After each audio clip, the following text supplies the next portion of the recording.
Hi guys, welcome back to my channel. Welcome back to another video by yours truly. Today's video is a Q&A. As you may have seen from the title, it's a long overdue Q&A. I don't have get to know me tag on this channel, so a lot of people don't really know who I am and what I'm about besides what they see in my vlogs. So I decided to do a little poll on Instagram for people to ask me whatever questions they had, whatever they were curious about. I got a few questions, but some of them were a bit too similar, so I just merged them and I'm just gonna ask it as one question. Yeah guys, I hope this will be very helpful in you guys getting to know me, and if you are new to this channel and you haven't subscribed yet, please do subscribe. I promise you guys it is fun here. I think it's fun here. If you do love watching vlogs, binge watching vlogs, and try dibbling and dabbling in story times, but my conscience can just not allow it, so I had to stop. You know, I always feel sorry for the people I'm talking about, like, oh, now I'm putting our business out there and all that stuff, and they're people that are in my past, you know, so I feel like let's just let it rest, man. I know it's my story and all, but I don't know, maybe I'll come back into the storytelling segment of my channel, which I really do love telling. I really do love doing. I love telling stories. I just feel bad that so many people are watching these stories, and those that can connect the dots will connect them and think badly of these people. But yeah, maybe I should just get over that. Anyway, that's not the purpose of this video. The purpose of this video is the Q&A. So let's get right into the video.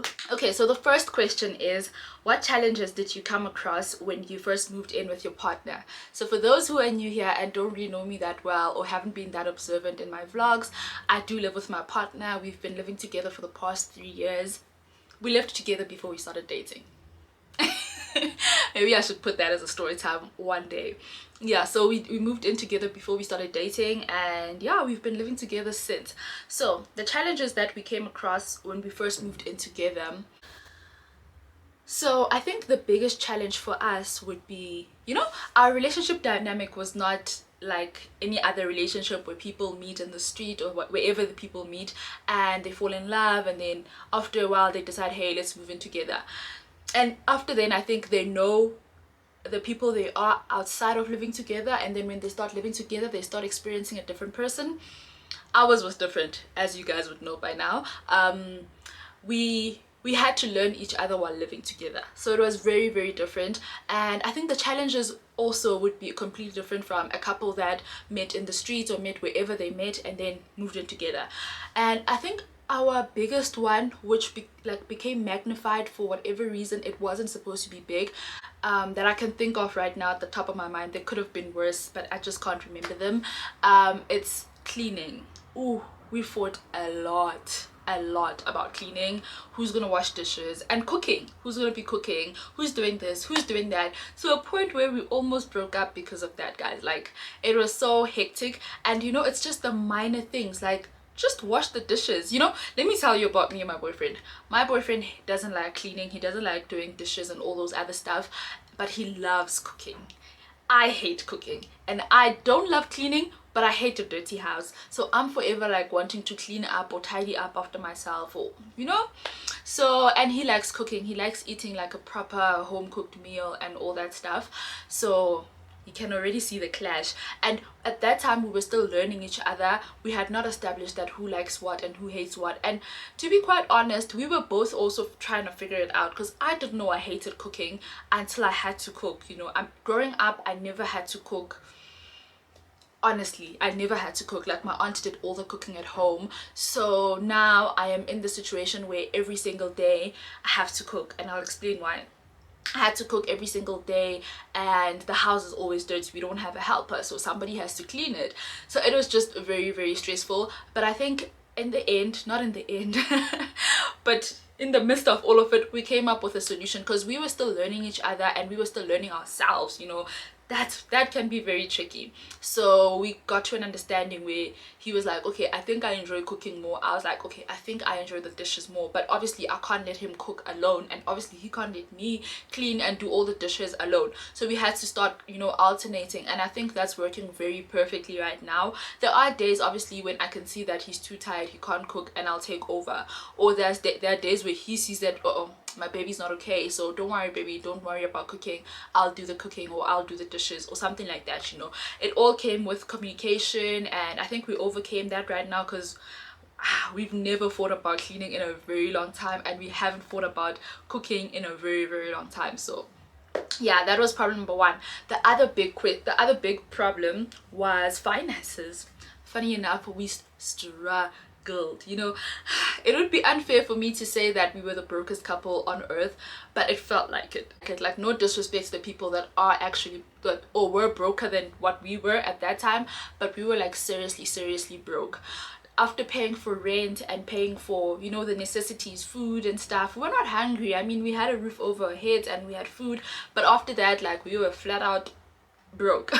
Couldn't afford to go out. We couldn't even afford to buy furniture, guys. Like, the only furniture we had was literally 2 beds, because it was a 2-bedroom apartment. So had my bed and the other bed in his room, because when we moved in we were roommates, so that's all we had, and a fridge and a microwave, like the necessities. But when it comes to couch, TV stand, TV, oh, far from our minds. We couldn't even dream of buying those things anytime soon. So that was the biggest challenge, but things got better, you know. God is great, and doors opened, and you know, now we're in a better place. Let me just put it like that. We're not where we want to be, but we're in a better place. I hope that answered your question, babe. The second one was, what is the one thing you don't tolerate in a relationship? I don't tolerate disrespect. Like, I don't want to be disrespected like that. Oh my god, like, do not disrespect me. And I also don't tolerate someone who doesn't prioritize me or our relationship. Like, if I can see that our relationship is like the least of your worries, then it's not worth my time, you know. And I am like the least of your worries. Like, you'd rather handle everything else that's in your life and you know, then no babes, it's not gonna work. And Mina, I'm a very clingy lover. Like, not clingy in a bad way. Maybe it is in a bad way. Oh, that's another thing that I think we struggled with in our relationship, but I've already passed that question. We'll come back to it some other time. Yeah, maybe it can be a good and a bad thing, but I just want my person very close to me, so I really can't tolerate someone that doesn't prioritize me. When it comes to deal breakers, the cheating story. Is cheating my deal breaker? You know, I've never really given that thing a lot of thought. I've never really given it a lot of thought. But then again, I haven't been in relationships where I've been cheated on in a very long time, you know. I don't know. I really don't know. You know, some situations you don't know if it's a deal breaker until you get to it, and then you realize, is it or is it not? So I really don't know. But yeah, what I don't tolerate so far that I can say for sure is being disrespected in a relationship, as well as being, but I guess cheating on me would be you disrespecting me, so maybe it is a deal breaker. And also not being prioritized. So the next question is, who is your best friend and how did you meet them? So let me take you guys a bit further back. Anyway, let me just put this disclaimer out there. I might be stretching these answers, but that's just who I am, guys. Like, I am a verbal processor. Everything I'm thinking, I say, you know, like, so I really hope you guys are not gonna fault me for that, and we're just gonna accept each other for who we are at this point, you know, before we even go further with this channel. Yeah, so my boyfriend knows that, and I think he's accepted it. Sometimes he complains like, baby, wait, you were talking about this, how did we get to that now? Anyway, so my best friend, let's go back. So my best friend used to be my mom. Like, my mom was my best friend from when I was born till when she passed on. So just before she passed on, she was taken away. Like, my aunt took her and she was staying with my aunt while I was staying with my grandmother. So during that time, I used to write. I just started high school, by the way. I was in grade 8. It was 2008, and I used to tell her everything. Like, when I came back from school, I'd make sure that she's outdated. She knows what happened at school. She knows who did this to me, who did what to me, and how I enjoyed what, you know. So she knew everything about me. So when I started high school, obviously I had so many things to tell her, and she was away. She was at my aunt's, and I had hope somehow that she'd come back.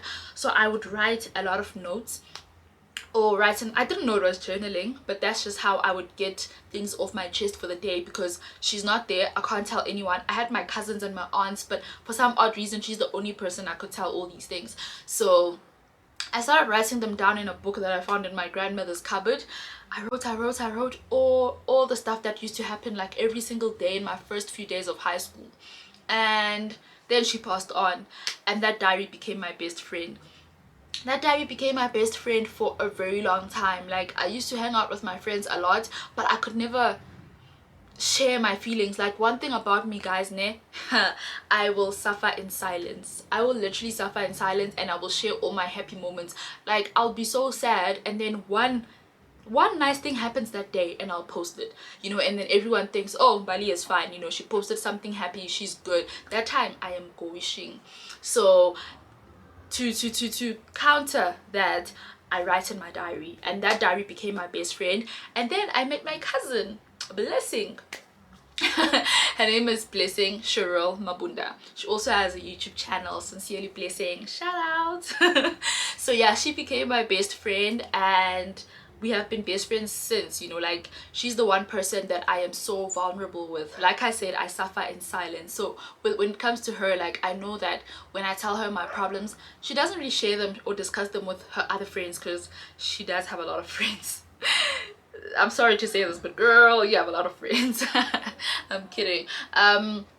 So yeah, I share with her everything, and I know that whatever I tell her, she's not gonna go and discuss it with all her other friends, you know, and they be discussing, oh, I'm Bonnie Ange, you know, she's wishing. I am very paranoid about that, and that's why I can't share my struggles with people. So she's a prayer warrior, you know, so I know that if I tell her my stuff, she's gonna help me pray about them instead of discussing them with her other friends. Besides that, she's just an awesome human being, and over and above her being my best friend, she is also my cousin or my sister. So how we related is, my dad married her aunt, her mother's little sister. So basically her mother's little sister is my stepmom, so she's my cousin basically. So yeah, love her to bits. I hope I didn't stretch that answer out. The other question is, where would you like to go for vacation? So, ooh, why did I close that? So my dream vacation place is the Maldives. Like, I love the ocean so much. So Maldives, I'm not going to explain further. Maldives. Top 5 Instagram accounts, don't have any. Top 5 YouTube channels or YouTubers, I honestly don't have a top 5 list. Like, I watch whatever I want to watch. Oh, but what I do enjoy watching, guys, yo, I don't know, somehow I feel like I'm chilling with my friend every time I watch these two channels, and I enjoy them so much. Or maybe enjoy it's Owami. I watch a lot of Owami, and I watch a lot of Sims. Like, I don't know, something about those two channels gives me so much genuinity. Is that a word? I don't know, but yeah, you know what I mean. Like, they're so genuine, and they're comfortable in their skin, they're confident in who they are, and they don't mind portraying that, like, behind the lens. So for me, that's awesome, because hey, sometimes we can be very fake behind these cameras. So I really appreciate their authenticity. Is that the right word to use? Okay, mustn't lose any, guys. The next question, so those are the two channels, like, that I can say are my top 2. Other than that, I watch everything and anything on YouTube. The next question is what's usually the first thing you notice when you meet a person? Honestly, I read these questions, and this one, I thought hard about it, and I really don't know.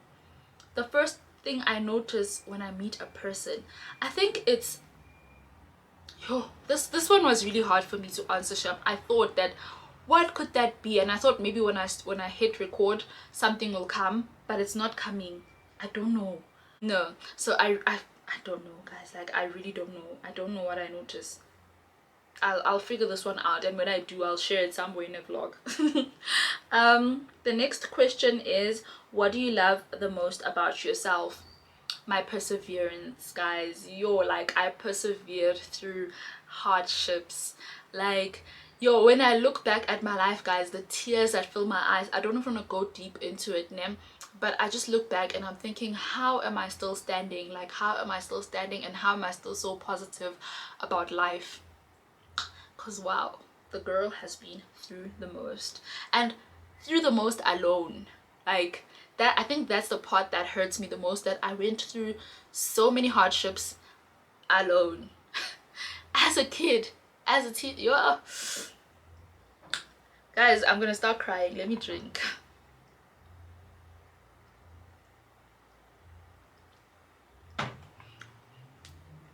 Ooh, I don't want to cry, but yeah, my perseverance. And what other thing do I love the most of? Oh guys, I love how I look. I think I look beautiful. What do you guys think? I think Dimtlesana, so I love that about me. And I love my body. I love my body. Those are just the physicalities, but internally I love how I was able to overcome certain things. Maybe not overcome them, but find ways to deal with things, ways that were not negative or detrimental to my growth, and may have slowed down my growth but didn't like cut it off completely, you know. My growth, yeah, success, whatever. Okay, next question is, what motivated you to study when you were in uni? This is one of those questions that, you know, like I saw quite a few of them. So I'm just gonna answer it once. What motivated me to study when I was in university? Ooh, child.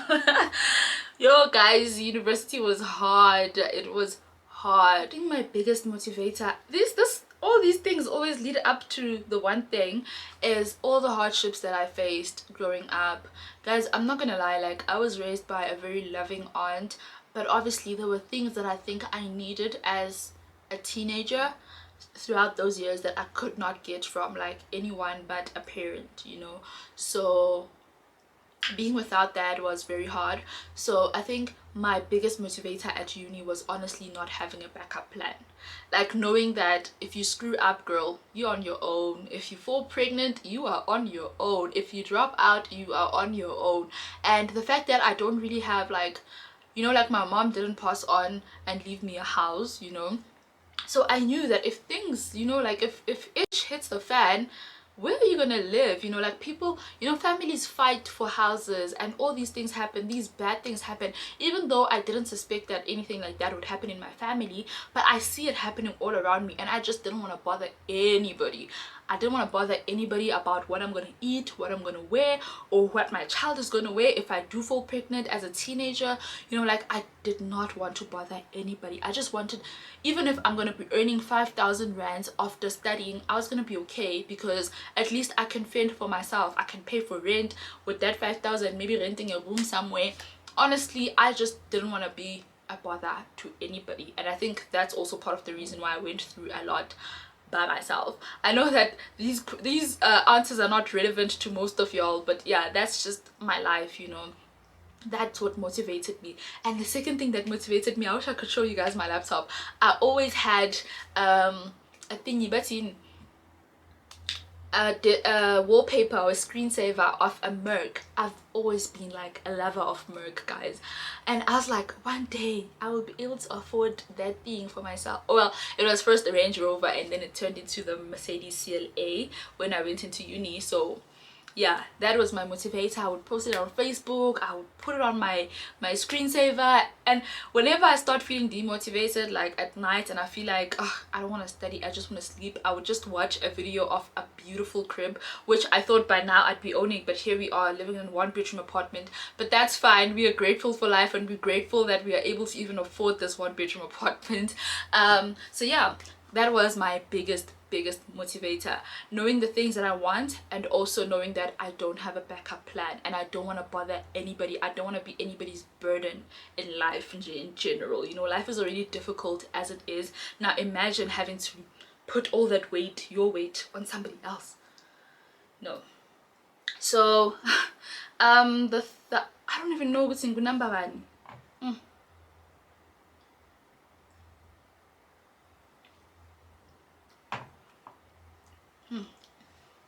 The next question is, what do you do for a living? So without like getting too deep into this, I basically work as a water resource consultant. I have a qualification in civil engineering, and I basically work sort of kinda as a water engineer, or I'm doing something similar to what a water engineer would be doing, but not deep, you know, like that, like pumping and piping and all that stuff. Not that you guys are interested in all of that, but yeah, I work as a water resource consultant. Also have a little bit of structural background. You know, I worked as a structural technician back in the days, for a very short while, but now I'm a water resource consultant. So yeah, that's what I do for a living. For mines mainly. Sure, this is not very beneficial to y'all, but yes, I do have a 9 to 5 job, which has a lot of calculations that I don't like. Anyway, the next question is, which is kind of linked to this one, that's why I put them back to back. The next one is, do you take content creation as a hobby or as a full-time career? This is obviously just like a side passion, a side hustle passion kind of thing. It can't be a full-time career because I already have a full-time career, which I absolutely love. Will this ever be a full-time career for me? I'm embracing the uncertainty. Next question is, do you plan on partnering with brands at some point? I would love to. Who doesn't want free things? I mean, and who doesn't want like extra money on the side? So I would really love to partner with brands at some point. I think right now it's just me figuring out my niche, and if I was to partner with brands, like which brands specifically would I like to work with? That would really have to come from what is it that I am mostly passionate about, because I really don't want to be taking jobs for the sake of taking jobs, you know? So, but yeah, I would really love to work with brands, to answer your question. The next question is, what inspired you to become a content creator? I think mostly it was from having time, like extra time, and not putting it to good use. So like I said in the beginning, my boyfriend and I could never afford to go out, like ever. So weekends we are indoors. Luckily he's a DJ, so he had gigs, and you know, gigs, when we go out there we don't really have to pay for much. So those would help. Would have plans over the weekend because we'd go to his gigs, but other than that I'd always be in the house. And then I think during lockdown I was always home, and I felt like I had extra time in my hands, and I was like, oh, I felt like I had too many stories to tell, because I am always like telling my friends stories, but I didn't realize that putting them on such a big flat platform would, you know, hold me back a bit. So I started it because I had so much time on my hands and I felt like I had a lot of stories to tell. But that's now going in a different direction again, embracing the uncertainty. The next question is, how long have you been on YouTube? I started my YouTube channel last year, Jan, Febish, I think, somewhere around there. So you can do the math. The next question is, how do you last year being 2021. So the next question, I've already answered this one with another one. Let me go to another. The next one is, what is your favorite book to date? This is an all-time fave. Like, I've enjoyed this book so much, and I feel like if I had time I would read it over and over and over again. It is Americana by Chimamanda Ngozi. Guys, I haven't read a book in such a long time. Don't I have something like that here? What's her name? I'm so embarrassed because I love her so much. But yeah, anyway, I know her name is Chimamanda. I just forgot the rest of it, which is part of her name, I guess. Okay, the next question is, what do you love the most about your job and the company that you work for? I think I'll answer this as one answer. I love the flexibility, guys. Oh my god, I love the flexibility. Like, I can't even explain. I work from home most of the time. No one is checking up on me all the time. As long as my work is done and it's done on time, and my timesheet is completely chargeable, meaning that I've worked my 40 hours a week, we all systems go. So I love my job for that. I love the company that I work for because of that. And what I love about my job, let's pause. I'm trying to think about it. I do love my job, guys, because it's something that I studied. But this is a conversation for another day. You know, I think we'll have this conversation on a different day. Yeah. Any advice you can give to someone who wants to start a YouTube channel?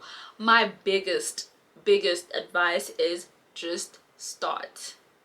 Just start, guys, because there is really no point in waiting. What are you waiting for? You know, like, there's so many people that are doing it, and probably doing it like us. I could be doing this YouTube thing at a quality that's way lower, and I'm not talking picture quality, I'm talking like entertainment quality that is way lower than what you could provide, but you were too scared to start. And I'm over here flourishing.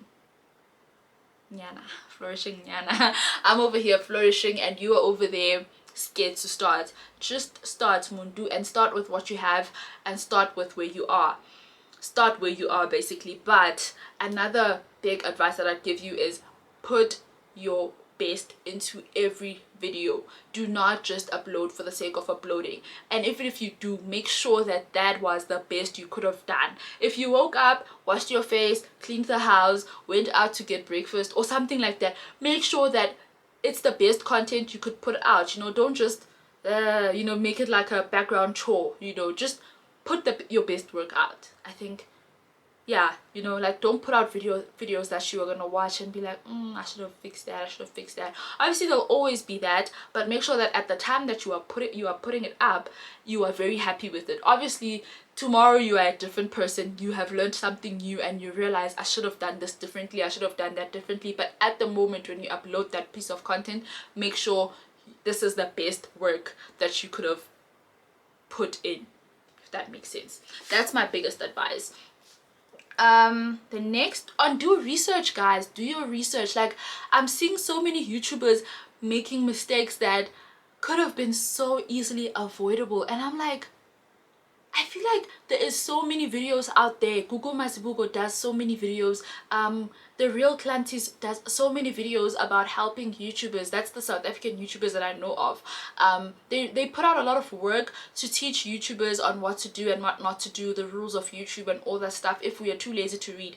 If you are like me, I was a bit lazy to read about YouTube, so I watched a lot of videos that helped me. Oh, there's things like copyright claims, there's things like this, there's things like that, you know, and yeah, and strikes and all those things. So do your research and make sure that you are very eligible when you start your YouTube channel, so you don't lose out on moolah when your channel becomes monetized, you know, because yeah, that won't be nice. Where do you see yourself in the next 5 years on YouTube? Honestly, like I said, I am honestly embracing the uncertainty. I think YouTube is honestly a passion for me. It's a side passion, so I am allowing it to take me wherever it wants to take me. When I started, I had a whole different idea of how I wanted the channel to be, and right now it's not going in that direction, so I'm gonna repeat that. I'm embracing the uncertainty. So the next question is, what is happiness to you? Yo, y'all are getting deep now. What is happiness to me? I think it's peace, man. You know, being at peace with a lot of things brings, does it? Yeah, I think it's peace. For me, when I'm at peace with things that are going on in my life, I think I'm not happy. Yeah, I'm not happy. So what is happiness to me? Happiness is accepting what you cannot change. Yo, guys, this is a very deep question. It's a very deep question. I'm gonna move on to the next one. What are you most grateful for? What am I most grateful for? I am grateful for my life and for the gift of life. I am really grateful that I am here on planet Earth and I'm able to live the life that I'm currently living, because growing up, honestly, this was part of my dreams, maybe like times 10, but this was my dream, you know, to like be able to afford a place of my own, to be able to live in peace, you know, without having to bother anybody, without having to be a burden on people. Guys, I keep emphasizing this because this was really a big problem for me. I really did not want to burden anybody. So yeah, I'm very grateful that this is what's happening in my life right now. I am grateful that I have all my ligaments in place. I think sometimes I watch a lot of these channels where people went through the most, and I'm like, yo, I don't know what I would have done if I couldn't walk today. Not that me walking defines me, but I'm grateful that I am able to do that. So there's a lot that I'm grateful for. I'm grateful for my job, guys. Like, ooh, I am grateful for my job. I know I have my issues, but I really, really love my job. I'm not gonna lie, I love it. So I'm grateful that I'm able to fend for myself. I'm able to have such an amazing partner, and honestly, a not so bad family. My family is fun, guys. Like, it's fun. I'll take you with one day when I hang out with them. Um, the next question is, okay, what are you most grateful for? I answered that. What do you do for a living? Answered that. What motivated you to answered that. Oh, guys, I think I've answered everything. The last question is, what is my daily affirmation? So, guys, I have quite a few, you know, like, there's so many things that I speak to myself about. Every time I look into the mirror, I tell myself how beautiful I am. I tell myself that I am God's favorite child. I tell myself that money loves me, and money, you know, I attract money and all that type of stuff, and that I am intelligent, I am healthy, I am lovable, I am loving, I am good, I am the best version of myself, or I will be the best version of myself today, and I will accept everything that doesn't go my way, and I will work towards achieving my greatest goals today. And all the time, like, I try, not every day, but most of the time, like, I try to speak life into this body, you know, because sometimes it does feel a bit sluggish. So yeah, those are my daily affirmations. There's a lot of them. Some of them I can't remember right now because every day is different. It depends on what I'm needing on that day. If I feel like I'm not the best employee at work, I need to tell myself, you are a great employee, you know how to do your job, and you do your job very well. If you don't understand something, you ask. If you don't do this, you know, all those things. So if I wake up feeling a bit down, I need to hype myself up. You know, you are gorgeous, girl, you are beautiful, you know. And if I wake up feeling broke, because that does happen, then I need to tell myself all those things, that I attract money, you know, money sees me and money wants to come to me. Kanyimba actually gave me that one, well, not in those words, but yeah. So those are my daily affirmations, and I can't think of the others, but there's a lot. So yeah, I think those are all the questions. What else could be missing? I'm trying to think, like, what else would you guys be interested in knowing about me that might have not been asked in these questions? I don't know, but if there is something else that you want to know, you are more than welcome to leave it down in the comment section. Please do like this video and leave a comment, and do share it if you did enjoy it. Ask other people to come to this channel and subscribe. We are almost at 1,000 subscribers, guys. Like, we can do this, we can do this, we are almost there.